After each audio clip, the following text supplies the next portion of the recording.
안녕하세요. 오늘의 데일리 뉴스레터에 오신 것을 환영합니다. 최근 유럽에서 대한민국 방산이 보이콧을 당하는 어처구니 없는 일이 벌어졌습니다. 프랑스 마크롱 대통령이 한국 무기를 사지 말자는 폭탄 발언을 하면서 발칵 뒤집어졌는데요. 그런데 이와 달리 최근 루마니아 현지 방송에서 한국 방산이 집중 보도되는 등 여전한 인기를 과시하고 있어 상반된 분위기를 보이고 있다고 합니다. 반면 미국에서는 한국에게 무기를 더 수출하라고 직접적인 발언이 나왔다고 하는데, 자주포와 전차, 장갑차로 대표되는 한국 방산이 우크라이나 사태를 계기로 유럽에서 크게 각광받고 있다는 사실 잘 알고 계실 텐데요. 심지어 최근엔 사회주의 국가인 베트남마저 한국산 방산을 도입하려는 의사를 보이면서 한국 방산에 대한 인기를 한층 더 달아오르게 하고 있습니다. 그런데 최근 이런 화랑새를 견제하며 대놓고 제동을 걸고 있는 국가가 있다고 합니다. 다름 아닌 프랑스로. 실제로 최근 에마뉘엘 마크롱 프랑스 대통령은 미국과 한국 무기 대신 유럽산 무기를 사자고 노골적으로 주장하며 반기를 들었습니다. 한국산 무기가 최근 폴란드를 필두로 유럽 시장 내에서 점유율을 빠르게 높여가자 전통적 무기 수출 강국으로 꼽히는 프랑스가 전방위 견제에 나선 것으로 보입니다. AFP 통신 등 외신에 따르면 마크롱 대통령은 지난달 25일 프랑스 파리 소르본대에서 EU 의회 관계자 등을 대상으로 연설하면서 유럽의 자주 국방을 위해 유럽산 군 장비를 더 많이 구매해야 한다고 주장했습니다. 당시 그는 우크라이나 전쟁 발발 이후 우리는 미국산 무기와 한국산 무기를 구매하는 것으로 대응해왔다며, 유럽 방위 산업을 발전시킬 책임을 다하지 않는다면 우리의 주권과 자율성을 구축할 수 있겠는가라고 반문했습니다. 이렇듯 마크롱 프랑스 대통령은 아예 한국산을 콕 짚어 도입 자제를 언급했는데, 이는 프랑스가 세계 2위 방산 대국이라는 사실과 무관하지 않아 보입니다. 실제로 마크롱 대통령은 때로는 한국산 구매가 더 낫지만 우리가 유럽 방산을 발전시키지 않는다면 장기적으로 어떻게 주권과 독립을 해결할 수 있을 의문이다며 한국산 무기를 사지 말라고 대놓고 말했는데요. 여기에 더해 유럽연합도 지난달 유사한 전략을 내놨습니다. 현재 20%인 EU의 유럽산 무기 비중을 2030년 50%, 2035년 60%까지 확대한다고 밝힌 건데, EU는 역내 방산 거래 규모도 15%에서 35%로 끌어올려야 한다고 권고했습니다. 이런 상황에 현재 유럽 각국에 파견된 한국 대사들도 한국 방산에 대한 견제 분위기를 체감하고 있는 중이라고 합니다. 지난달 외교부 청사에서 열린 재외공관장 회의에 참석한 각국 공관장은 EU를 중심으로 한국 방위 산업이 빠르게 자국 시장에 진출하는 것에 우려를 나타내고 있다고 말한 것으로 전해졌습니다. 이들은 CNN 등 외신을 통해 한국 무기의 우수성이 널리 퍼졌다며, 하지만 자국 무기도 수출해야 하는 입장이어서 한국 무기의 선전을 마냥 좋게 보지는 않는다고 전했습니다. 방산 전문가들 역시 한국 방산 수출이 늘어날수록 유럽의 견제가 더 심해질 것으로 보고 있는데요. 최근 몇 년 사이 한국 무기는 가격 대비 우수한 성능, 빠른 배송, 현지에 맞춘 다양한 옵션을 무기로 세계 무기 시장의 신흥 강자로 떠올랐는데, 더 이상 두고만 보지 않겠다는 겁니다. 그것도 그럴 것이 올해 발표한 스톡홀름 국제평화문제연구소 자료에 따르면 한국은 세계 무기 수출 시장에서 10위를 차지하며 영향력을 과시하고 있습니다. 내친 김에 우리 정부는 독일, 프랑스, 이탈리아 등 주요 유럽 국가를 제치고 글로벌 방산 수출 세계 4강을 목표로 세우는 등 무서운 기세를 보였습니다. 상황이 이러자 프랑스를 중심으로 유럽 국가들이 한국 방산에게 빼앗긴 시장을 찾기 위해 대놓고 한국을 저격하며 방산 카르텔을 형성할 조짐을 보이고 있는 겁니다. 사실 프랑스가 이렇게 공격을 가세하고 있는 건 폴란드, 루마니아 등 한국산 무기의 매력을 알아버린 국가들이 완전히 돌아서는 등 위기감이 고조됐기 때문인데요. 실제로 한국 무기를 역대급으로 쇼핑한 폴란드 정부가 100여 년의 잠수함 역사를 지닌 프랑스가 아닌 이번에도 한국을 택할 거라는 전망이 나옵니다. 러시아 위협에 맞서 3600T급 잠수함 3척 도입을 추진 중인 폴란드 정부가 최근 차관단 방한 때도 3000T급 도산 안창호함을 특정해 시찰했던 사실이 확인된 겁니다.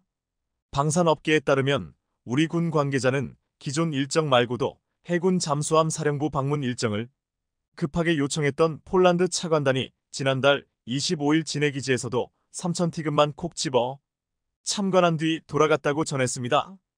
폴란드는 지난 2월 우리 방산 업체가 참가한 현지 기술 미팅 이후 한국산 잠수함을 프랑스 등 유럽 4개 경쟁사와 동급 이상으로 평가하며 어느 정도 마음을 정한 것으로 알려졌는데요.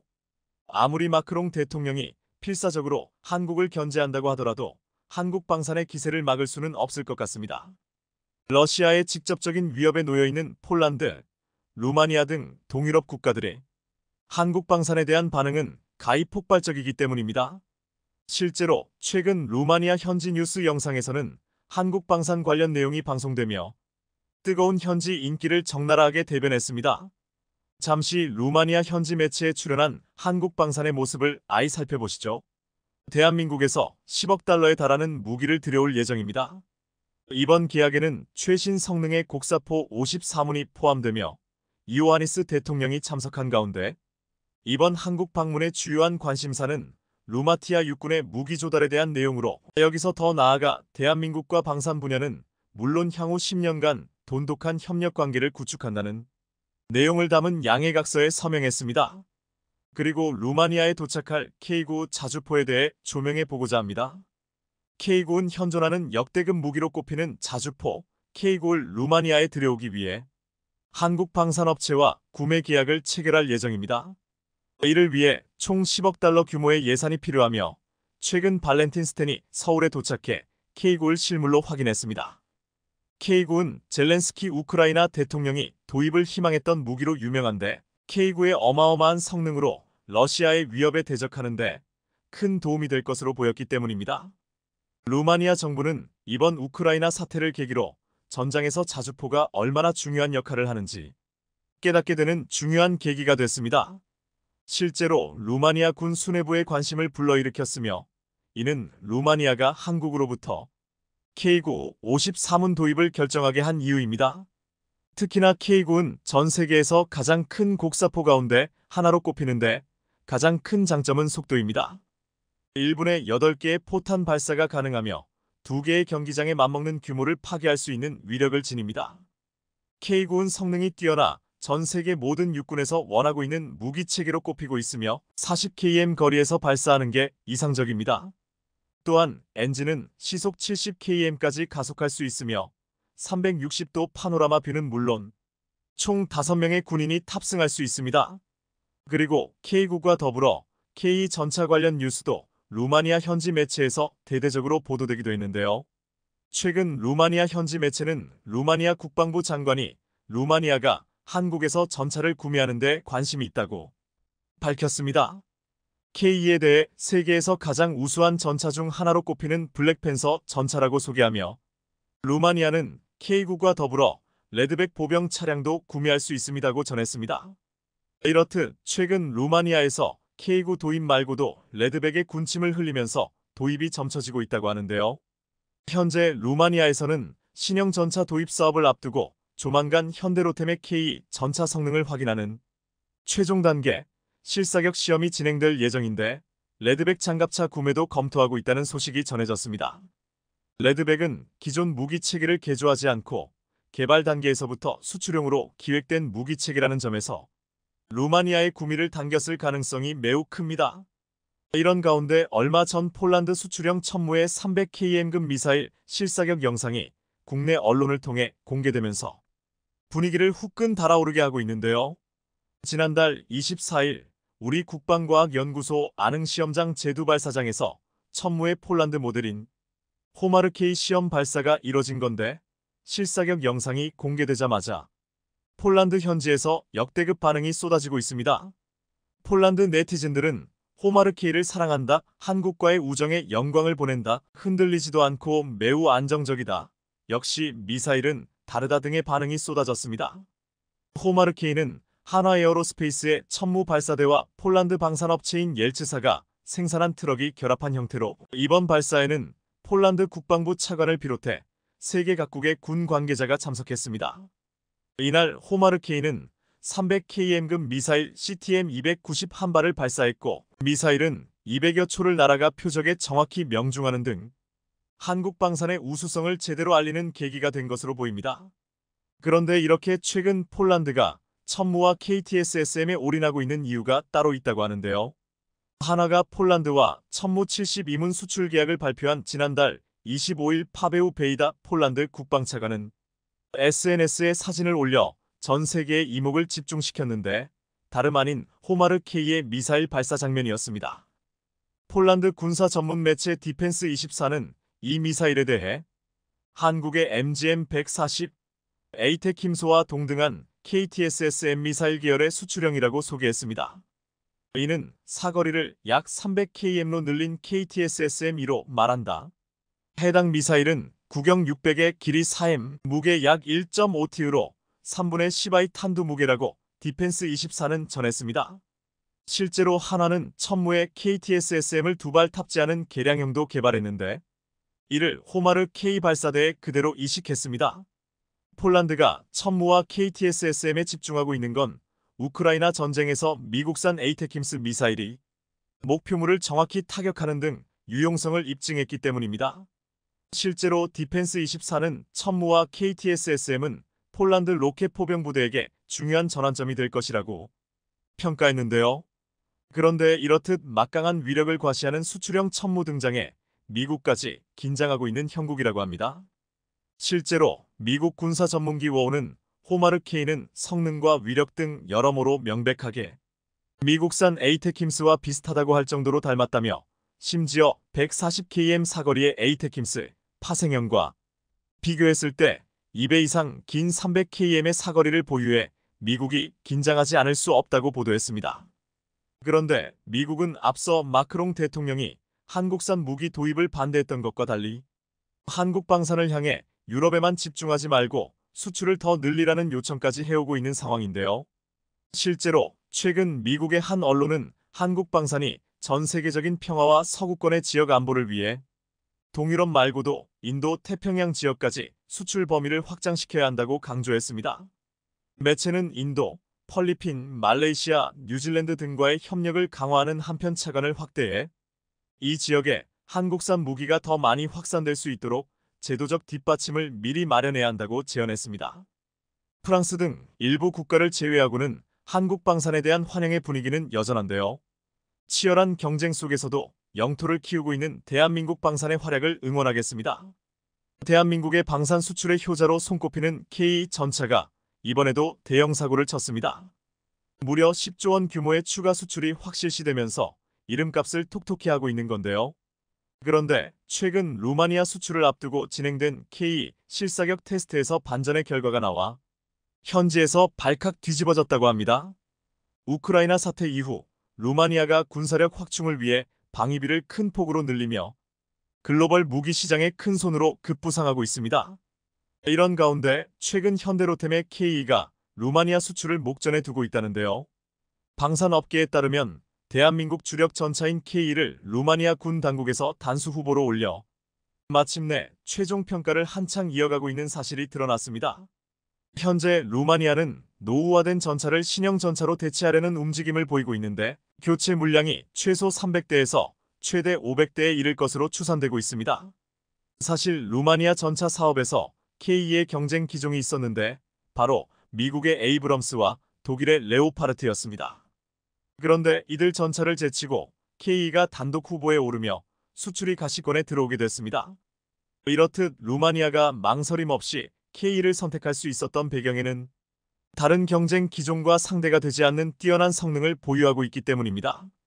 앞서 루마니아군은 K에 대해 에이브럼스, 레오파르트 전차 가격의 절반밖에 되지 않지만 무게는 10톤이나 가벼워 기동성이 뛰어나고 화력도 상당하다고 극찬했었습니다. 실제로 루마니아 군이 계산한 결과 K 전차의 가격은 최대 200억 원 규모지만 반면에 에이브럼스와 레오파르트의 가격은 각각 400억 원으로 여기에 옵션을 더하면 추가 비용이 더 드는 것으로 추산됐습니다. 이렇듯 비싸기만 하고 성능도 그저 그런 전차를 구매하는 국가는 전 세계 어느 곳도 없을 것입니다. K에 흠뻑 빠진 루마니아 정부는 K가 노르웨이의 극한의 현지 시험 환경에서 뛰어난 기술력을 입증했다며 K를 입이 닳도록 칭찬하기도 했습니다. K의 가성비는 물론 빠른 납기, 안정적인 유지 보수 정비 지원 역시 루마니아가 K의 매력에 흠뻑 빠진 또 다른 이유로 꼽히고 있는데요.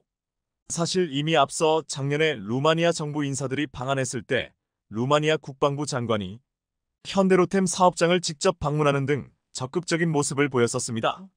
앞서 루마니아 정부는 K9 자주포와 더불어 K10 탄약 운반 장갑차를 총 1조 원 넘게 싹쓸이 해가는 등 이번 K 수출까지 더하면 루마니아가 지상군 무기 체계를 한국산으로 모두 바꿀 모습인 듯 싶습니다.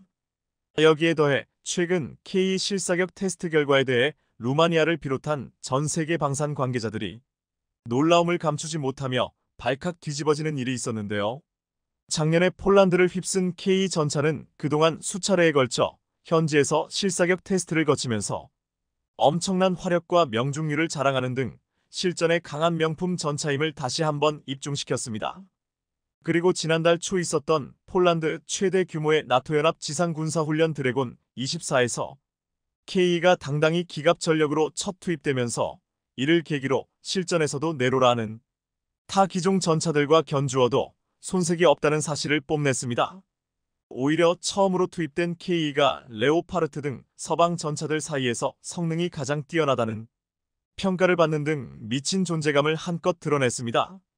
이런 상황에 대해 한 군사 매체는 동유럽의 험난한 지형에서 유일하게 주행할 수 있었던 건 K밖에 없었다며 현지 군사 전문가들도 K를 최고 성능을 보유한 전차로 꼽았다고 분위기를 전했습니다. 폴란드 군사 매체 디펜스 24도 당시 K를 운용했었던 폴란드 부대를 방문해 인터뷰를 진행했는데 과거에는 경험할 수 없었던 차원이 다른 성능이라고 극찬하는 폴란드 군의 이야기를 생생하게 담았습니다. 이렇듯 K가 실전에서 성능을 인정받는 등 나토 국가들로부터 엄청난 호평을 받으면서 전차 도입을 염두에 두고 있는 국가들의 이목을 끌고 있는 상황인데요. 이런 가운데 최근 루마니아가 K 도입을 앞두고 현지에서 본격적인 테스트를 실시할 계획으로 알려지면서 또 한 번의 수출 잭팟이 예상되고 있습니다. 지난 7일 온라인 군사 매체 아미 레코그니션은 다음 달 10일부터 일주일간 루마니아 현지에서 K 야전 및 사격 시험을 실시할 예정이라고 보도했습니다. 이는 우리나라와 루마니아 군 관계자, 현대로템 실무자들이 모두 참관하는 자리로 사실상 루마니아 수출을 위한 마지막 관문이라는 평가입니다. 앞서 우리 군 고위 관계자도 K의 루마니아 첫 현지 실거리 사격 테스트 일정이 확정됐다며 다음 달에 있을 시험이 잘 마무리되면 좋은 소식이 있을 것이라고 귀띔했습니다. K가 루마니아에서 실사격하는 건 이번이 처음으로 실제로 궤도 장비의 현지 실사격은 계약 체결 전에 무기 성능 평가를 위해 거치는 사실상 마지막 단계입니다. 때문에 이번 사격 결과에 따라 K 계약 금액과 대수 등 수출 규모와 시점이 구체화될 거라는 게 군사 전문가들의 견해입니다. 앞서 루마니아는 작년 7월 우리 국방부에게 자국의 군 현대화를 위해 300대의 K 전차가 필요하다고 이야기했었는데 이번 테스트 결과에 따라 수출 규모가 더 확대될 수도 있을 것으로 보입니다.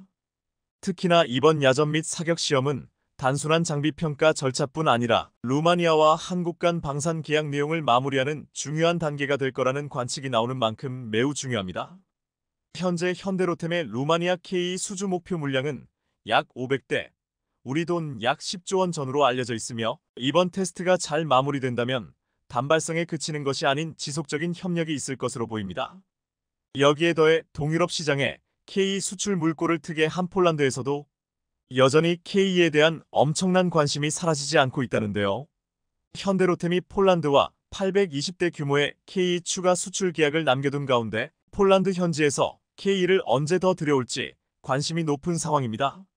주요 외신에 따르면 최근 폴란드 군사 매체 관계자들이 현대로템 창원 공장을 방문해 K 생산 시설을 둘러보고 현대로템 고위 관계자와 만나 직접 K 추가 계약건에 대해 엄청난 질문을 퍼부었다고 합니다. 이 자리에서 현대로템은 K의 성능과 빠른 납기를 강조하면서 추가 계약을 위한 준비를 하고 있다고 강조했다고 하는데요. 앞서 현대로템은 2022년 7월 폴란드 군비청과 총 1000대 규모의 수출 기본 계약을 체결한 데 이어 불과 몇 개월 뒤 180대 규모의 1차 실행 계약을 맺고 최근까지 46대를 납품했습니다. 추가 계약에 대한 구체적인 이야기가 거론되진 않았지만 최근 폴란드 현지에서 K에 대한 관심이 높아지고 있어 추가 도입 소식이 임박했다는 평가가 나옵니다. 얼마 전 안제이 두다 폴란드 대통령도 한국으로부터 무기를 수입할 뿐만 아니라 폴란드에서도 생산하고 싶다며 특히 K가 그렇다고 언급하는 등 K에 대한 남다른 애정을 드러냈습니다. 실제로 현재 폴란드 내에서는 추가 계약 대상으로 꼽히는 성능 개량형 모델 KPL에 대한 관심이 매우 큰 상황인데 앞서 현대로템이 폴란드와 1차 계약을 맺은 180대는 KEGF였습니다. 폴란드 군사 매체 디펜스24에 따르면 KPL의 차체와 내부 구조는 기존 형태를 유지할 가능성이 크며 KEGF를 사용하는 폴란드 군의 의견을 반영해 개발될 전망입니다. 무장에는 브라우닝 M2 기관총의 한국형 파생형인 K6 대구경 기관총 또는 폴란드 현지 방산업체 GM 타르노프의 WKM-B 기관총이 장착될 것으로 보입니다. 또한 KPL에는 적군의 대전차 무기를 탐지하게 하는 하드킬 능동 방호 장치도 장착되는데 현대로템과 라파엘사가 공동 개발한 새로운 체계가 탑재될 가능성이 있습니다. 이 밖에도 원격 사격 통제 체계와 외부 장갑이 추가되며 전체 무게는 최대 65톤까지 늘어날 것으로 보입니다. 현대로템은 추가 계약 물량인 KPL 820대 중 500대를 폴란드에서 생산하고 일부 기술을 이전하는 방안을 제안하고 있는데요. 현재 KPL 공동 제작을 위해 컨소시엄 회원인 폴란드 방산업체 PGG, WGM과 생산 능력 구축과 기술 이전을 논의하고 있는 만큼 조만간 좋은 소식이 들려올 것으로 보입니다. 이렇듯 전 세계 각국에서 K를 향한 뜨거운 관심이 여전히 식지 않고 있는 건 K가 성공할 수밖에 없는 특별한 이유가 있기 때문입니다. 사실 우크라이나 전쟁을 계기로 동유럽 국가들에게 가장 큰 경종을 울린 게 바로 낡은 소련제 전차를 교체해야 필요성이었는데요. 이런 가운데 마침 폴란드를 비롯해 이들 동유럽 국가의 눈에 들어온 건 가성비가 뛰어난 K였습니다.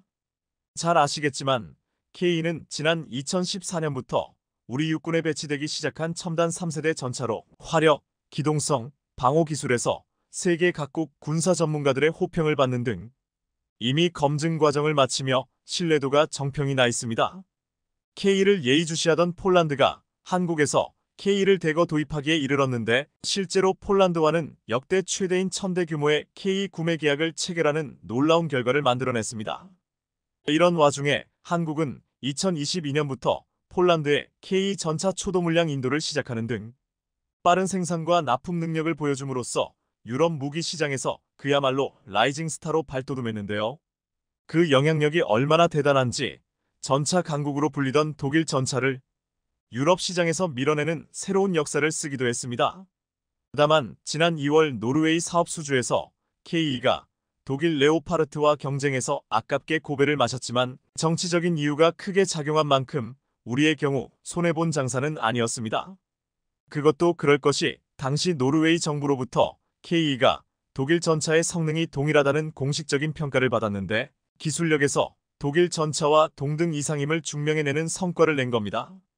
당시 이런 노르웨이의 평가에 관심을 기울인 루마니아가 이번에 K 도입을 앞두고 있는 등 노르웨이 수주전을 계기로 K 수출 전망이 더욱더 밝아진 것으로 보입니다. 여기에 더해 동유럽권의 맏형격인 폴란드가 한국에서 K를 대거 도입하는데 예의주시해온 대표적인 국가가 바로 체코인데요. 체코 역시 레오파르트는 1980년대 중반 생산된 구소련 T-72와 유사한 구형 모델이라며 K가 이를 대체할 차선책으로 급부상하고 있다고 평가하는 등 K에 남다른 애정을 보이고 있는 중입니다. 세계 방산 시장에서 존재감을 키우고 있는 K의 질주가 과연 언제까지 이어질지 관심있게 지켜보겠습니다. 인도네시아가 KF-21분담금 3분의 1만 내겠다고 밝힌 가운데 프랑스와 폴란드에서 상반된 보도가 나와 전 세계 방산 시장이 주목하고 있습니다.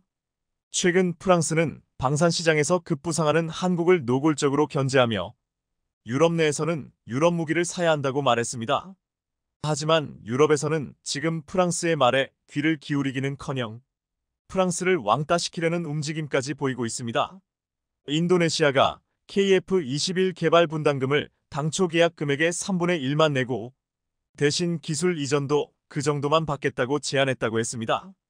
정부와 군 당국은 인도네시아의 제안을 수용하는 쪽으로 방향을 잡고 최종 검토 작업을 진행 중인 것으로 전해졌습니다. 인도네시아는 결국 분담금을 적게 내고 기술 이전도 적게 받겠다고 한 것인데 국민들은 결국 분담금을 다 내지 않는 인도네시아에게 분노하고 있습니다. 하지만 한편으로는 차라리 저 정도 돈만 받고 최소한의 기술만 주고 끝내는 게 낫다고 말하고 있습니다.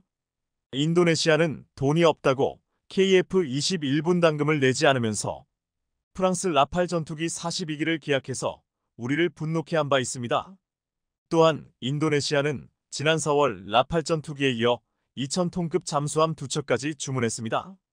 프랑스는 이집트에 미라주 전투기를 팔면서도 80%가 넘는 대출을 내주었는데 인도네시아에 라팔을 판매할 때도 프랑스 정부의 막대한 금융 지원을 받았을 가능성이 크다고 했습니다. 일각에서는 대통령에 당선된 프라보옹가 프랑스와의 대규모 방산 거래를 통해 정치자금 확보를 의도했을 것이라고 의심하기도 했습니다.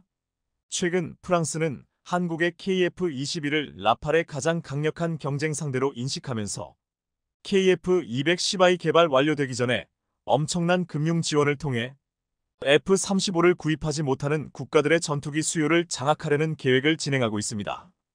KF-21의 공대지, 공대함 능력까지 완벽하게 갖추는 블로기가 실전 배치되는 2028년까지 6년이라는 시간이 남아 있습니다. 프랑스는 이 6년이라는 시간 동안 KF-21 보라매와 시장이 겹칠 수 있는 나라들을 공략하여 먼저 시장을 선점한다는 전략을 세웠을 것이라고 했습니다. 과거 라팔은 한국과 싱가포르, 브라질, 모로코 등에서 수주 경쟁에서 연이어 실패하며 아무도 원하지 않는 프랑스 전투기라고 조롱받았습니다.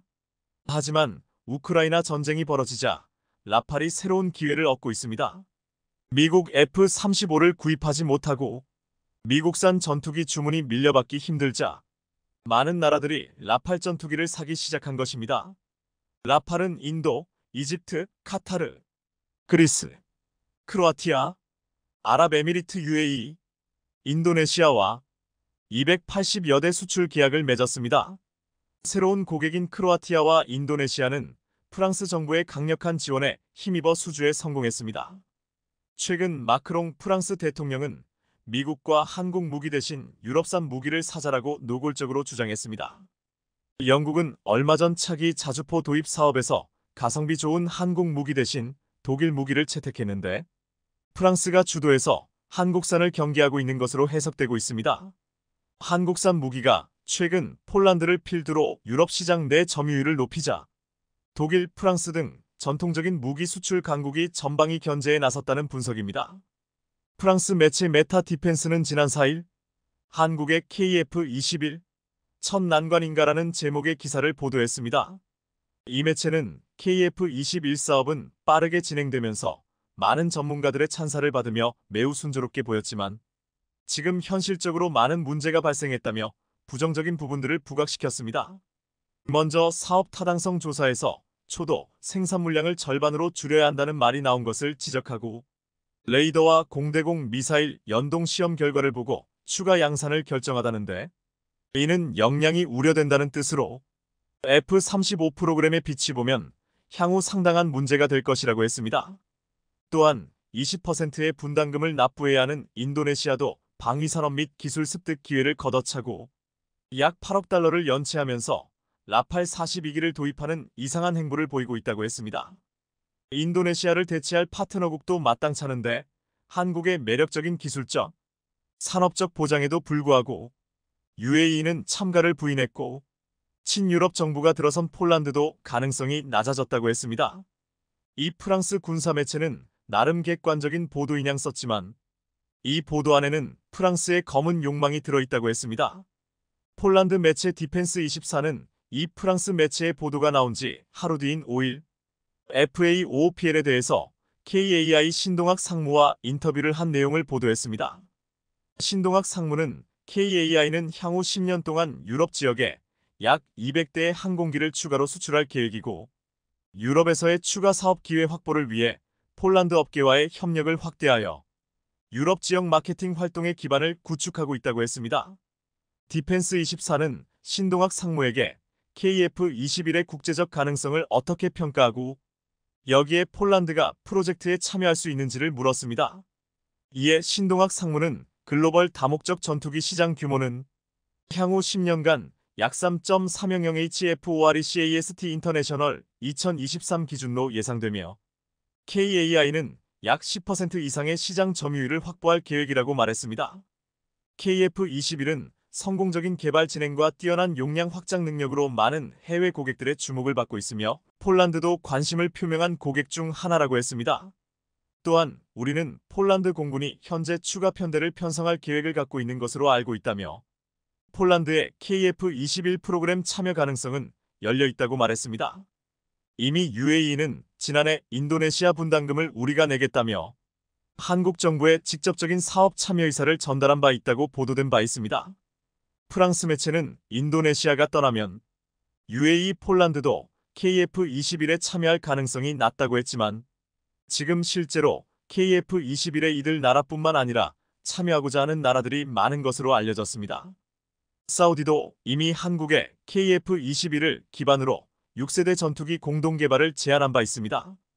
당장 KF-21 잠재 수출국은 F-35를 구매하지 못하는 국가로 이들은 라팔 수출 대상과 겹칩니다.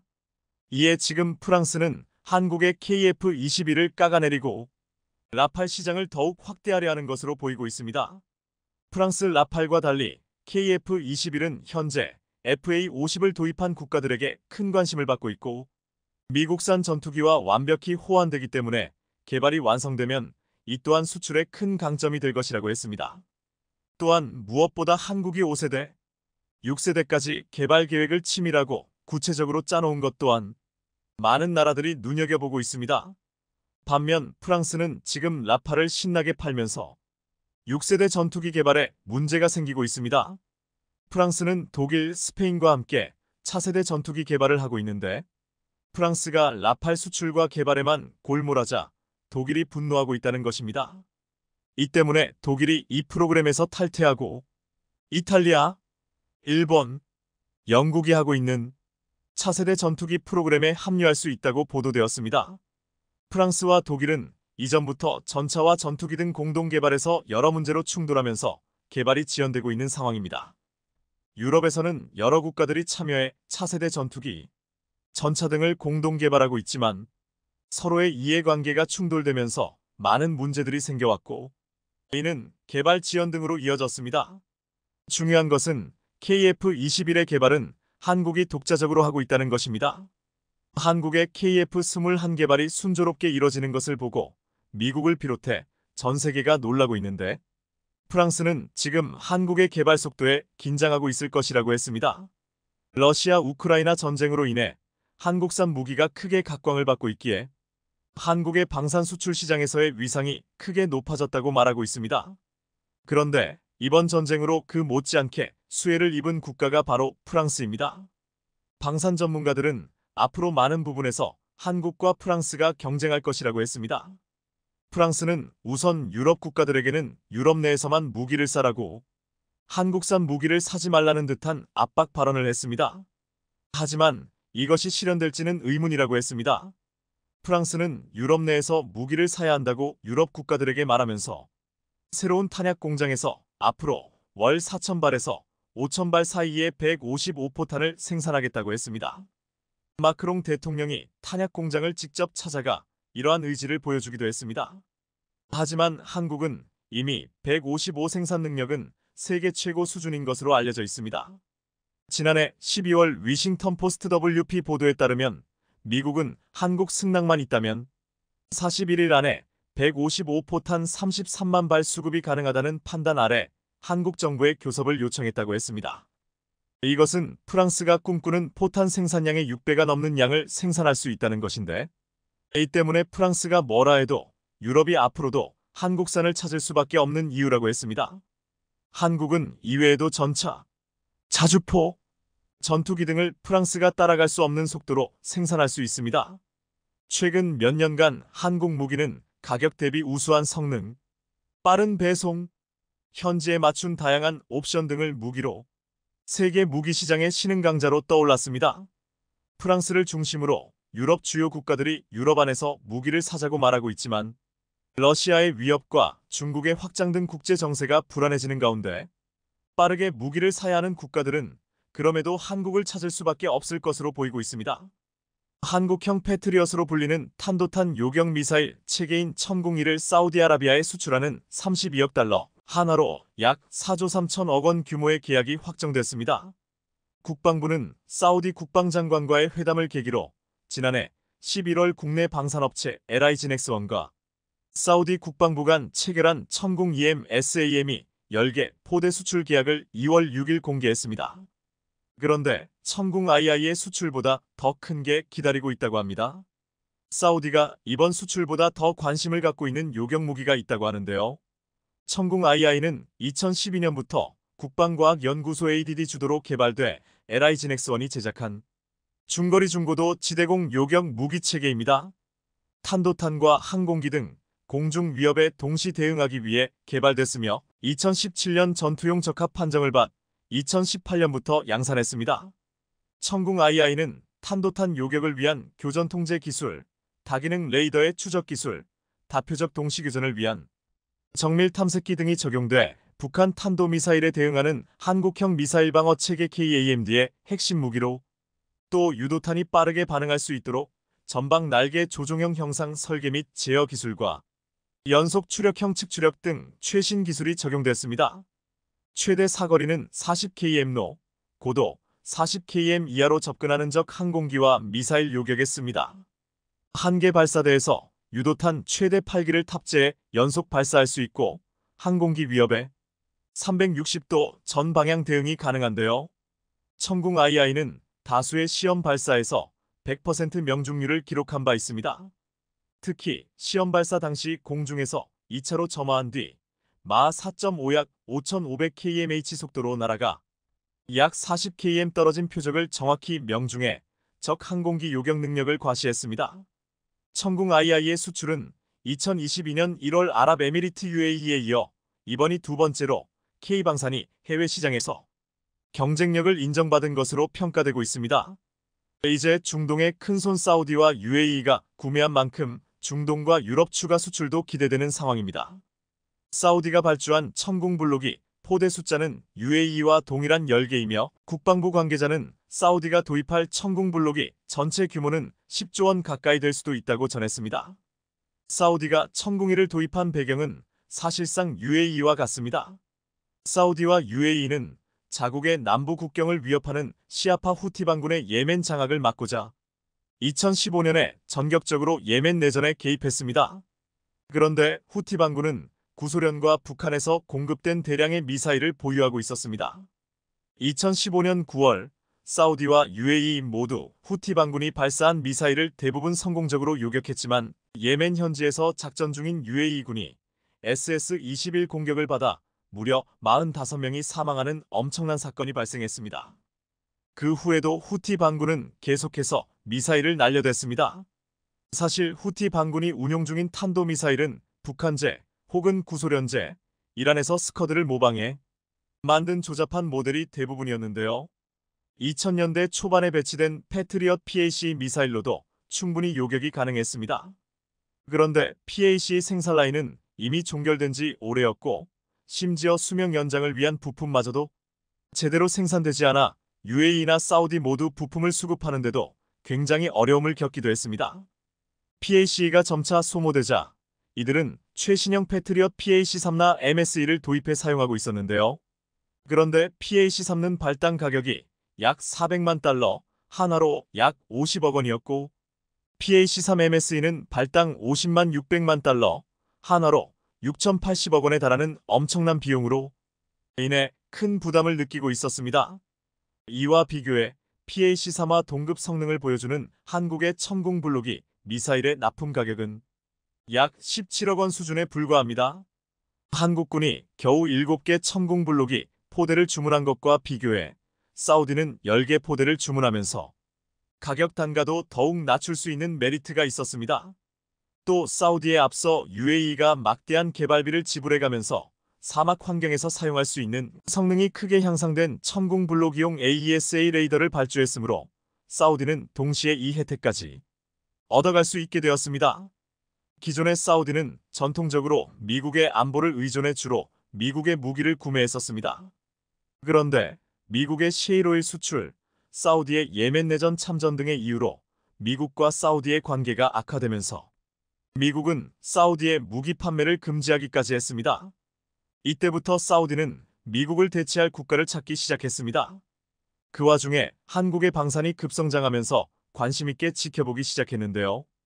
그래서 이때 한국의 KGGB가 수출되기도 했으며 이때부터 사우디는 미국의 영향력에서 벗어난 군사력 건설에 힘을 쏟기 시작합니다. 사우디는 한때 러시아제 지대공 미사일 도입을 적극 검토하기도 했었습니다. 실제로 러시아의 S-400의 거래가 성사될 뻔했었지만 결국 미국의 강력한 압박으로 결국 무산이 됐습니다. 어찌됐든 현재 미국과 사우디의 관계는 조금씩 회복하는 모습도 보이고 있지만 사우디는 군사력 측면에서 전적으로 미국에 의존하기보다는 다방면으로 대안을 검토하고 있는데요. 그런데 이러한 상황에서 미국의 동맹국이며 우수한 가성비 무기를 생산하고 있고 사우디와 정치적으로 충돌할 가능성이 없는 한국산 무기가 최선의 선택으로 떠올랐습니다. 그 시작으로 천궁블로기가 수출된 것인데요. 그런데 알고 보면 천궁블로기의 수출은 겉으로 드러난 LIGN-X1뿐만 아니라 숨겨진 주역들이 많습니다. 주도적으로 LIGN-X1이 큰일을 한 것은 맞지만 LIGN-X1은 천궁의 유도탄과 전체 체계만 담당합니다. 그리고 한화 시스템이 천궁 II의 레이더를, 한화의 어로스페이스가 천궁의 포대를 각각 제작합니다. 그런데 이들 방산업체에 앞서 꼭 짚어야 할 때가 있습니다. 바로 국방과학연구소 ADD인데요. 천궁이 개발을 책임지고 총지휘한 기관이 ADD입니다. ADD는 천궁 2 원천 기술을 개발해 업체들에 이식하며 천궁 2 사업을 주관했습니다. 천궁이 사우디 수출은 ADD와 LIGN-X1, 한화 시스템, 한화 에어로스페이스의 합작품인 것입니다. ADD는 20세기 후반 30년간 태동, 성장, 도약의 시기를 거쳐 21세기에 본격적으로 비상하고 있다고 자평합니다. 2009년까지 국방과학 선진권에 진입했고 2010년부터 세계 수준의 연구개발에 도전하고 있습니다. ADD가 세계 수준 연구개발의 첫 주자로 꼽는 것이 바로 철매 2 성능 개량입니다. 철매 2는 천궁 2의 프로젝트명입니다. 천궁 또는 철매 1은 항공기 요격용입니다. 이것을 성능 개량해 탄도탄을 요격하도록 개발한 것이 천궁 2입니다. ADD의 6년여 연구개발 결과 천궁 2는 2017년 6월 전투적합 판정을 받았습니다. 한 해 전인 2016년 ADD 안흥 시험장에서 약 10회의 개발 요격 시험에서 100발백 중했고 전투적 합평가 요격 시험에서도 하루에 4발 쏴서 표적탄 3발과 무인 표적기 1대를 모두 요격했습니다. 그리고 2018년부터 양산됐고 공장에서 나오는 족족 전력화됐습니다. 당초 계획된 전력화 개시 시점이 2021년이었으니까 천궁 2 성능 개량 사업은 몇 년 앞당겨 성공한 것입니다. 첨단 국산 무기 개발 역사에서 천궁 2처럼 기간을 줄인 성공 사례는 없습니다. ADD 고위 관계자는 가장 보람있는 개발인 동시에 가장 험난했던 개발이라고 회상했습니다. 천궁 2는 시작에 불과합니다. ADD는 장거리 요격 체계 LSAM, 한국형 아이언돔 LAMD, KF-21용 장거리 공대지 미사일 철룡 등을 개발하고 있습니다. 이미 개발한 미사일 또는 요격탄은 탄도순항의 현물을 필두로 비궁, 비룡, 현궁, 천검, 홍상어, 해룡, 해성, 전술지대지, 천마, 신궁, 천무 등 두 손으로 헤아리기도 어렵습니다. 천무 등은 이미 수출돼 호평을 받고 있습니다. 그런데 이번에 사우디에 수출된 천궁 블로기는 이제 시작이라고 하는데요. 한화 시스템 관계자는 사우디가 LSAM 블로기와 천궁 블록 3도 도입할 가능성이 높다고 밝혔습니다. 사우디의 최대 적은 이란이며 이란은 북한의 지원을 받아서 사거리 1300km급의 사하브 3탄도 미사일을 개발해 배치했습니다. 이란이 이런 미사일을 개발하고 있음을 파악한 사우디는 2017년 10월 사드 미사일 150억 달러, 한화로 18조 원 어치를 발주했습니다. 계약 내용을 보면 THAAD 미사일 발사대 44대, 요격 미사일 360기, 화력 통제 체계 및 지휘소 16대, 레이더 7대, 보급 차량 43대 등 막대한 수량이었습니다. 게다가 유지보수까지 포함한 전체 비용이 약 18조 원에 달했습니다. 다른 국가가 도입한 사드 비용보다 더 비싼 금액으로 들여온 것인데요. 아무리 오일머니가 많은 사우디라고 하지만 사드의 막대한 비용에 놀랄 수밖에 없습니다. 그래서 사우디는 앞서 말씀드린 것처럼 러시아로부터 S-400지대공 미사일을 들여오려고 검토하기도 했었습니다. 어찌됐든 이란이 보유한 사하브 3탄도 미사일은 종말 속도가 마하 7이하이므로 사드와 패트리엇 PAC-3는 물론 천궁 블록 1호도 요격이 가능합니다. 문제는 이란의 위협이 지속적으로 강화되고 있다는 것입니다. 2023년 5월 이란은 사거리 2000km급 카이바르 탄도미사일을 공개했습니다. 이란 측의 주장이긴 하지만 스펙을 보면 탄두 중량 1.5톤의 사거리는 2000km이며 속도가 대기권 안에서는 마하 8, 외기권에서는 마하 16에 달한다고 합니다. 스펙대로 동작할지는 사실 미지수입니다만 마하 7 이하의 탄도미사일만 요격할 수 있는 천궁 블록2와 패트리엇 PAC-3로는 요격이 어려울 수 있다는 이야기입니다. 이와 비교해 LSAM 블록2는 마하 10 이상의 속도를 가진 표적도 요격할 수 있는 능력이 있습니다. 그리고 천궁 블록3도 종말 단계에서 마하 7이 넘는 표적을 요격할 수 있도록 개발될 예정입니다. 추가에 이란은 극초음속 부스트 글라이드 무기를 개발하고 있는데 한국도 북한의 위협에 대응해 LSAM 블록2 안에 극초음속 부스트 글라이드를 요격할 수 있는 활공 단계 요격 유도탄을 포함시켰습니다. 이들 이후로 향후 LSAM 블록2와 천궁 블록3가 개발이 완료되면 이란의 장거리 탄도미사일 위협에 노출된 사우디와 UAE가 이를 도입할 가능성이 매우 높습니다. 천궁 블록2의 실제 능력에 감탄을 금치 못했으니 그 다음 버전도 관심있게 눈여겨보고 있는 것입니다. 방산 관계자에 따르면 실제로 UAE와 사우디 모두 LSAM 블록2와 천궁 블록3에 큰 관심을 표명하고 있다고 합니다. 그리고 한화 시스템은 UAE의 요구에 맞춰 최신 AESA형 레이더를 개발했고 이를 기반으로 천궁 블록 3용 MFR 레이더가 개발될 예정입니다. 즉 사우디와 UAE는 천궁 블록 2용으로 도입한 AESA 레이더를 일부 개량하는 것만으로도 충분히 천궁 블록 3 미사일을 운용할 수 있다는 것입니다. 이렇게 되면 도입을 안 할 이유가 없는 것이죠. 한국은 1980년대부터 자체적으로 방공 유도무기를 개발하기 시작해 1980년대 말에 단거리 지대공 유도무기인 천마를 1990년대에는 휴대용 지대공 유도무기인 신궁을 개발했습니다. 그리고 이를 바탕으로 2000년부터 중거리 지대공 유도무기 천궁 개발에 들어갔습니다. 천궁은 순수 국내 기술로 개발된 중거리 지대공 유도미사일로 우리 기술진이 11년의 연구 끝에 개발 완료했습니다. 이처럼 전 세계에서 우리 군이 개발하고 운용하고 있는 지대공 요격 미사일에 잇따라 관심을 보이며 대거 사들이고 있습니다. 가장 강력한 방공 체계라는 미국의 방공 시스템은 가격도 엄청나게 비쌀 뿐더러 납기도 굉장히 오래 걸리고 정치적인 이슈도 작용합니다. 이에 반해 한국판 방공 체계는 다른 국가 대비 비용이 저렴하고 질 좋은 방공 체계로 알려져 찾는 나라가 많습니다. 앞으로 사우디와 UAE 등 중동을 비롯해 한국의 방공 체계에 관심 있는 국가가 또 어디가 있을지 관심 있게 지켜보겠습니다. 시청해주셔서 감사합니다.